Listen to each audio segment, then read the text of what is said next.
Hey guys, what's up? In this tutorial we're going to reveal to you how you can change the object arrangement in your designs and canvases on Affinity Designer. So let us get started.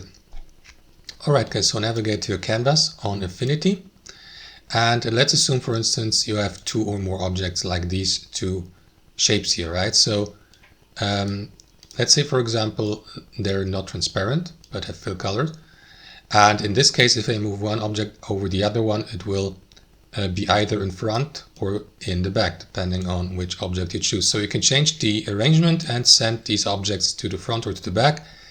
And there are two ways how you can do this. Option number one, you left click into the object, then navigate to this button here at the top and choose one of these objects, send to back, send forward, depending on the current position. So since this is already in the background, I can move it only to the front.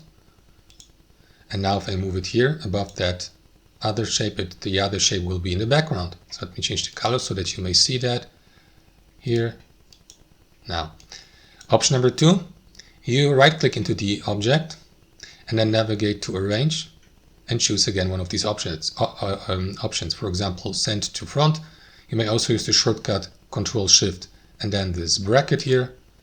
And now it is in the front. That's how it works. Thanks for watching and have a wonderful day.